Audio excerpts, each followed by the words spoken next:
And we wrap up with our 2140 feature, and we talk about in a world where creativity is often celebrated, but the emotional cost behind it remains hidden. A powerful new documentary is pulling the curtain on that. Filmmaker Sara Chitambo-Hatira has released her debut feature-length film, a poetic and deeply intimate exploration of mental health among black creatives, both on the African continent and across the diaspora.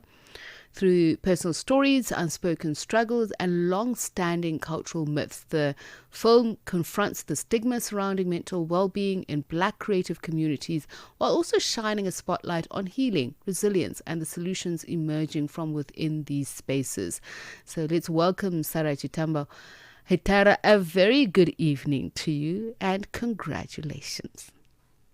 Thank you so much, Tafiso. Good evening to you and your entire audience across our beautiful continent. Thanks for having us. It's a pleasure. It's been wonderful to watch you grow into these spaces that I know you're passionate about. So I want to start with the documentary. That journey of curating what you have put together, where it began, and what made you finally believe that this is the right moment for it. Yeah, I mean, it began during lockdown. We lost my aunt, who's the first person I really can recall as someone who I could remember having issues with her mental health. And because it was lockdown, a lot of us couldn't go to the funeral. And again, it became this silence around, what she had lived with most of her adult life.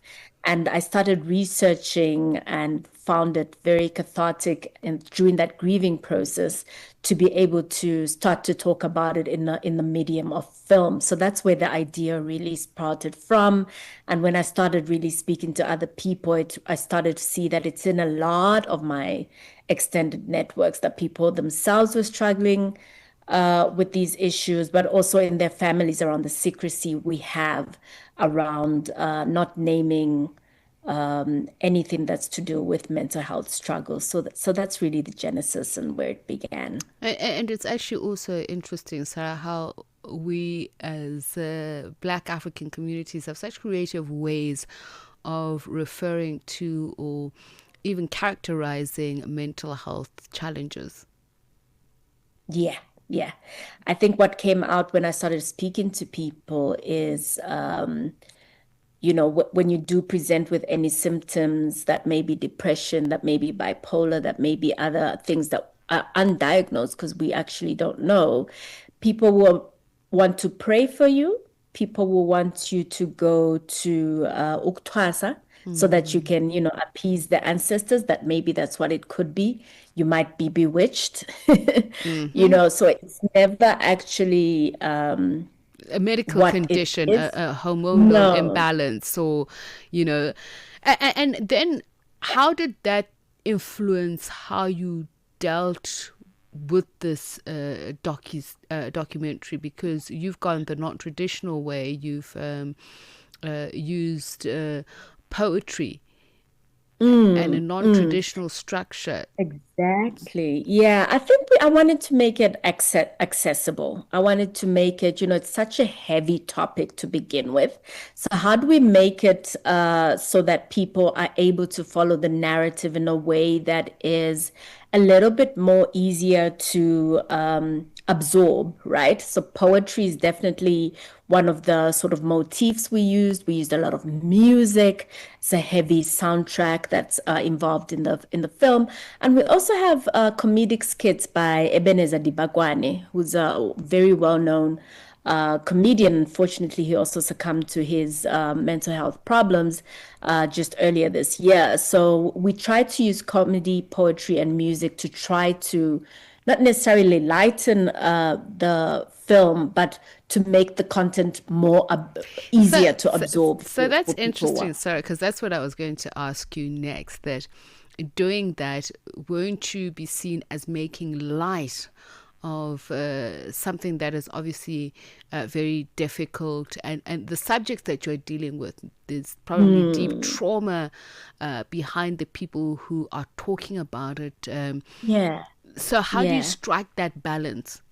Yeah, I think it was done in a very sensitive manner in terms of taking into account the nature of what we're talking about. But I think we knew that it was something that would be difficult um, for people to put their mind around, you know. So it was more around making it accessible than trying to make light of it. So it's just a way in which to frame the narrative in a way that is embedded in popular culture, embedded in the way that we are consuming information at the moment. So sometimes, in order to keep from crying, you have to laugh. Laugh, You indeed. know, I'm paraphrasing Miriam Makeba there. So yeah, I think we tried to do it in a very sensitive manner, but we really wanted it to have a wide audience and for people not to shut off. And it's interesting that you should mention Mazimama Miriam Makeba. That is somebody who herself, those close to her would tell you that dealing with her on a daily basis could be anything but what Yeah. you expect. And Yeah. they were, intimations of serious mental health challenges there. And that takes me to this industry that we're in, creatives. I was Yeah. reading an article about River Phoenix, Keanu Mm. Reeves. You know, we do Yeah. tend to be portrayed, especially if there are genius levels, as these Mm. tortured souls. But it's almost made to be something that is celebrated in the sense that you can't be that great if you're not suffering from mental health. Mm.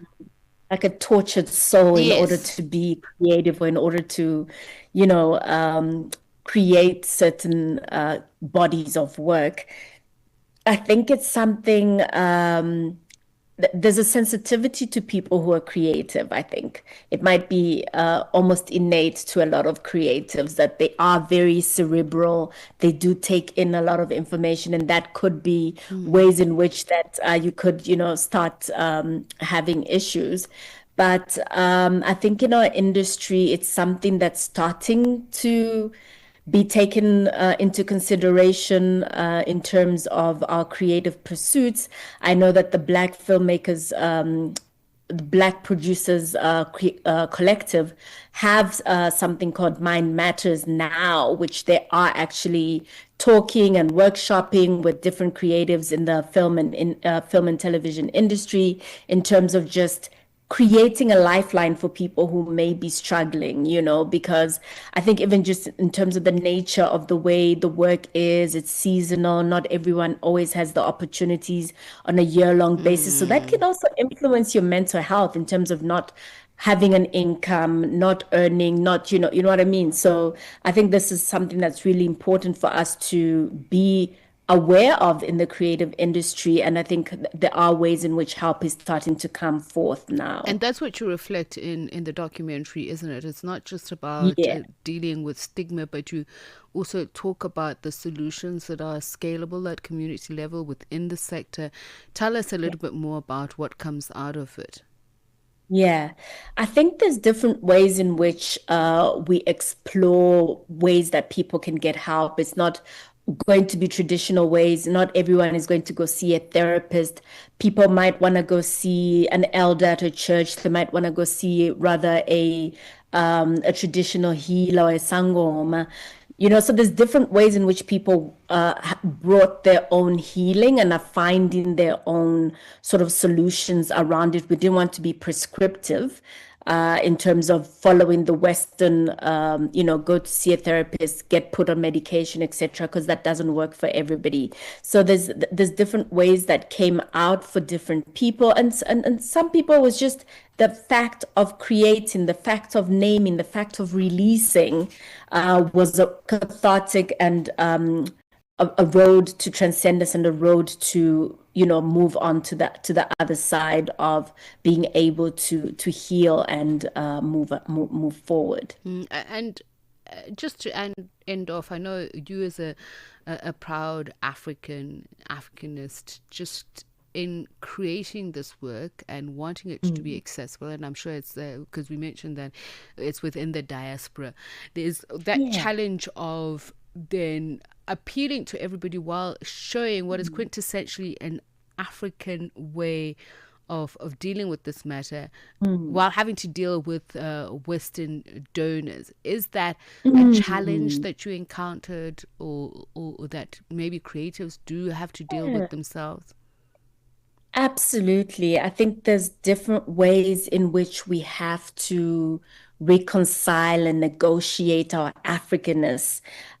In a lot of the funding we receive, in a lot of the rooms that we enter, it's not always conventional to show up in your Africanness, you know. So I think that there's a lot of ways in which we negotiated the story we had to tell. There's a lot of ways we had to go around certain things. But I think there were things that we fought for, and there were things that we wanted to come through so that it becomes a narrative that is authentic and that is not, again, someone else telling us how we should tell our story. So the things that my producer and I had to fight for in terms of, representing the African way of doing things. I mean, Mm.